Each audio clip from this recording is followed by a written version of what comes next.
Bom dia, hoje é segunda-feira, 12 de setembro de 2011. Está no ar a mesa de debates. 11 de setembro, uma data que marcou a história da humanidade no ano de 2001. As torres do World Trade Center vieram abaixo depois de serem atingidas por aviões. Às 8h46, o primeiro avião se chocou com a Torre Norte. 17 minutos depois, outro avião bateu na Torre Sul e deu início a uma série de mudanças no mundo que nós vamos discutir aqui no programa de hoje. Antes de então de apresentarmos os nossos convidados e debatedores, vamos às manchetes do Diário Regional. Preço elevado do etanol é o grande vilão do consumo. Focos de incêndio se alastram pela região e colocam moradores em risco. Especialistas ressaltam que os pais devem ficar atentos às redes sociais. Confira na tabela o valor real da revisão a ser pago pelo INSS. E um caderno especial no Diário Regional de hoje, 11 de setembro, é lembrado em todo o mundo. Estas e outras notícias, as principais informações de Juiz de Fora e região, você lê no Diário Regional, sempre em uma banca pertinho de sua casa. E você assiste a reprise aqui da mesa de debates, sempre de segunda a sexta, a partir das 5h35 da tarde, e em seguida ao Jornal da TVE. E lembrando, você pode participar aqui conosco enviando o seu comentário, a sua sugestão de pauta para o nosso e-mail mesadedebates@tvjf.com.br. Ou então participe conosco acessando o nosso blog e registrando lá o seu comentário. O endereço é mesadedebates.blogspot.com. Ou, se preferir, comunique conosco através do nosso Twitter, @mesatve. Participa conosco do programa de hoje como debatedores a diretora de Recursos Humanos do Sistema Regional de Comunicação, Josane Aragão. Bom dia, Josane. Bom dia, Marcelo. Sejam todos bem-vindos, queridos professores. Vamos começar essa semana aí com esse importante debate que a gente entende que ele nunca está esgotado. É importante para que todos conheçam. Também está conosco o cientista político Orlando Lira de Carvalho Júnior. Professor Orlando, bom dia. Obrigado pela presença. Bom dia, doutora Josane, bom dia, professor Paulo, professor Francisco. É uma oportunidade de ouro para mim, porque há 10 anos eu estava em Washington e vou poder compartilhar aqui algumas experiências desse evento dramático que mudou a história, vamos dizer, o início da história do século XXI. Estão conosco o cientista político Paulo Roberto Figueira Reló. Professor Paulo, bom dia. Obrigado pela presença. Prazer. Também está conosco o advogado Francisco de Melo Neto. Sr. Francisco, bom dia. Obrigado pela presença. Bom dia a todos, bom dia, professores, bom dia, Josane, Marcelo. Estamos iniciando um debate que eu acho muito interessante. Paulo Roberto, começamos pelo 11 de setembro. Ajudou a dividir o mundo em Ocidente e Oriente? Eu acho que aprofundou uma divisão que efetivamente já existia há décadas do ponto de vista de a percepção do Oriente ser uma percepção negativa quanto aos efeitos do controle econômico e político ocidental sobre aquela região e, de certo modo, redesenhou o cenário da década seguinte, tanto do ponto de vista geopolítico quanto do ponto de vista econômico. Se a gente imaginar os bilhões de dólares que os Estados Unidos tiveram que gastar em 2 guerras simultâneas e associando isso a uma série de medidas internas que levaram a uma falência da capacidade americana do ponto de vista do investimento público, certamente isso está no caldo a produzir, inclusive, a crise econômica de 2008, cujos efeitos ainda se espraiam pelo planeta. Ou seja, este episódio de 2001 não se limita às questões geopolíticas, tem também profundos impactos no cenário econômico que hoje o mundo vive. Olha, José. Gostaria de saber do professor Francisco, que é um estudioso de Nostradamus, se já havia essa premonição. Sim, o aspecto que o professor Paulo comentou é o aspecto mais importante que a gente tem que... Porque há várias respostas, há várias ilações tiradas do episódio, dos acontecimentos. O professor Orlando, como cientista político, inclusive vivenciou, acabou de dizer que estava em Washington na época. E o que ocorre realmente, a mim me preocupa especificamente, professor Paulo, não as respostas que eles deram até agora, e sim as perguntas que ainda estão respondidas pela metade.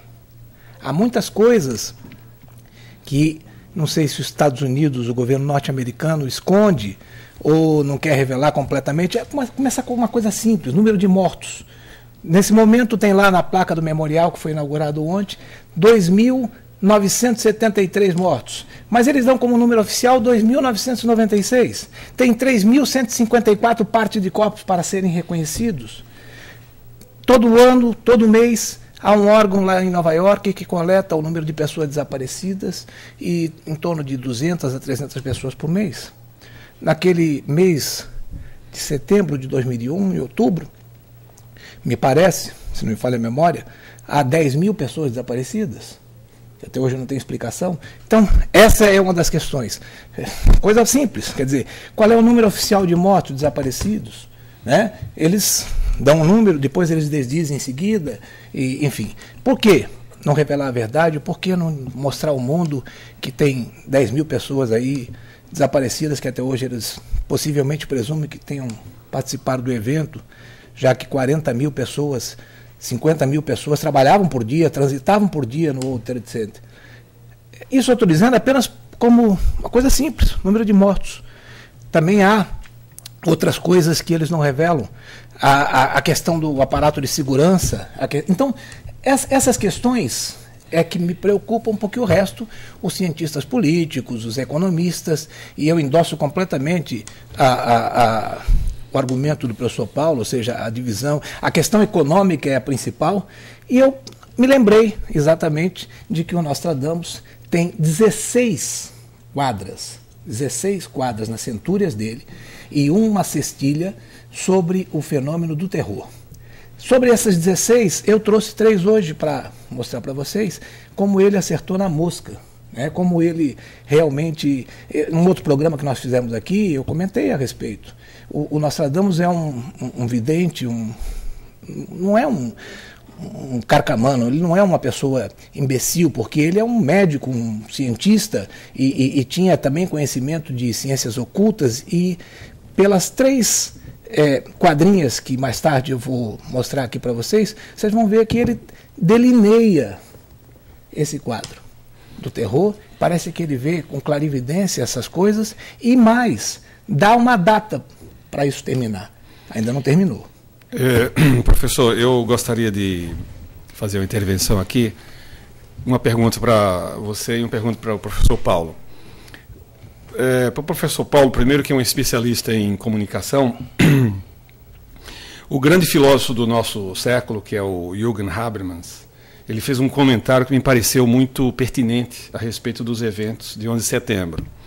Ele disse que foi a primeira tragédia midiática universal da história da humanidade, acompanhada ao vivo por milhões de pessoas. Então, minha pergunta para você, professor Paulo, é o seguinte: como é que foi a construção midiática deste evento 11 de setembro? Porque tudo que nós sabemos é mediado pelas imagens, pelos depoimentos, etc. E para o professor Francisco, eu gostaria de, como cientista, porque o Nostradamus entra no sobrenatural, sai da nossa área de competência. Total. Mas, na sua área de especialidade, eu gostaria de saber o seguinte.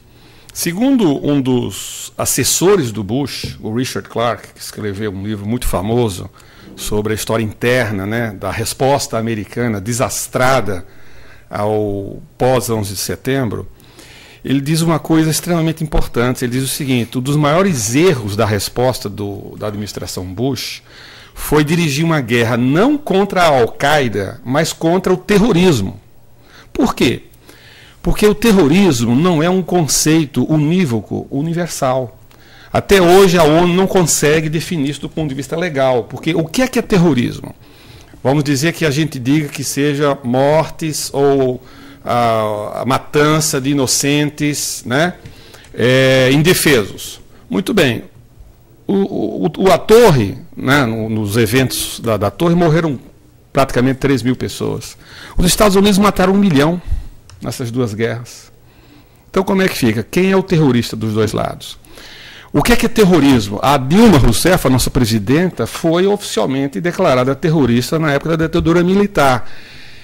É possível você juridicamente arrumar um tipo penal do direito internacional com relação a essa figura, terrorismo?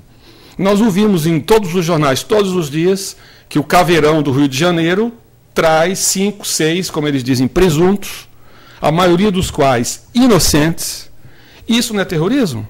O que é terrorismo? Terrorismo não é uma metáfora que está a serviço do quem vence? Vamos falar com o Paulo primeiro, depois a gente fala com o professor Francisco. Paulo. Orlando, acho que a questão é absolutamente pertinente. É sintomático que haja todo esse burburinho 10 anos depois dos atentados de 2001 e que quase ninguém na opinião pública americana ouse se lembrar dos atentados contra o prédio em Oklahoma City. Por quê? Que é o terrorismo interno. Porque um terrorista norte-americano, cristão de direita, de olho azul e loiro, é muito mais difícil de ser lembrado pela memória seletiva da sociedade americana do que um atentado cometido pelo outro. É diferente. Se você me permitir, eu digo mais. E isso foi motivado por uma ação do FBI em Waco, Texas, exato, que matou mais de 90 crianças numa intervenção desastrosa. Todo o delírio conspiratório da direita americana vem disso. É difícil de conviver muito mais intensamente com a sociedade americana contemporânea do que a suposta impossibilidade de diálogo com aquele que é diferente, com a outra civilização, com outro grupo religioso. E certamente a cobertura midiática caminhou nesse sentido. Ou seja, por mais que tenha havido aqui ou acolá um esforço de não demonizar o mundo islâmico como um todo, na prática se construiu, mais do que já havia antes, um muro a separar os dois mundos, do Ocidente e do Oriente, da cristandade e do Islã, por práticas que podem ser sutis. Por exemplo, a criação de um estado permanente de atenção contra este diferente. E uma série de medidas legais, inclusive, que criaram constrangimentos para a imensa comunidade muçulmana que vive nos Estados Unidos. Pois é. Tal como aconteceu depois dos ataques japoneses em Pearl Harbor, também houve uma série de procedimentos absolutamente perversos com a comunidade islâmica vivendo nos Estados Unidos, fora a estigmatização que se acentuou. Se a gente quiser pensar, por exemplo, na questão simbólica, mudou o vilão da vez de Hollywood. Né? Durante muito tempo foram os russos, depois da queda do muro foram traficantes latino-americanos. De repente entra em cena uma ideia estereotipada do Islã, uma ideia estereotipada do mundo islâmico, e claramente se converte este num inimigo a ser combatido, o que produz, inclusive, um problema em relação àquilo que você perguntou sobre terrorismo. Várias associações islâmicas de resistência passam a ser tratadas pelo Estado americano como suspeitas de terrorismo, inclusive algumas com atuação absolutamente institucional. Há, portanto, uma questão mais complicada, no fundo, que é como que grande parte da sociedade precisa encontrar inimigos que sejam supostamente de fora, porque ela talvez não tenha coragem de enfrentar os problemas de dentro. Interno, exatamente. E com erros primários, porque a identificação de árabe com o Islã é um absurdo. A metade do mundo islâmico não é árabe. O país com maior presença islâmica não é árabe, é a Indonésia, tem 200 milhões de habitantes. Está no Extremo Oriente, ou seja, a ideia do Islã como uma religião focada na violência prosperou imensamente depois desses episódios. Como se o cristianismo também não tivesse focado na violência. Ou seja, essa baixa percepção da alteridade, e mais, uma estereotipização da alteridade, talvez seja o pior legado que esses episódios deixaram. Professor Francisco? Eu concordo com tudo, acho a pergunta absolutamente procedente, professor Orlando, e quero dizer o seguinte, realmente houve uma guerra contra o terror. Se o governo norte-americano sabia, deveria combater a Al-Qaeda, porque a Al-Qaeda assumidamente foi a que produziu o evento, né? Assumiu a paternidade do evento. Se ele fez isso de propósito, dizendo que estava combatendo o terror para poder englobar o Iraque e a revanche que o Bush filho queria sobre a primeira guerra do Golfo, que o Saddam Hussein restou intocado, não sei dizer. Mas o que eu posso garantir, e inclusive sobre isso tem as tais quadrinhas proféticas do Nostradamus, é que aquilo foi efetivamente um movimento, ou seja, materializado pelo Bin Laden, pela Al-Qaeda, o movimento de terror norte-americano. Só para completar o raciocínio que o professor Paulo falou, e nós estamos indo exatamente num caminho que ficou pouco. Esses dias todos eu tenho visto debates sobre isso, a Globo News, enfim, e nós estamos falando aqui em pontos que realmente não foram tocados, né? Isso é muito bom. Houve, no meu entender, esse problema tem que ser tratado como terror, porque houve três vertentes. A primeira vertente inexorável é que houve um golpe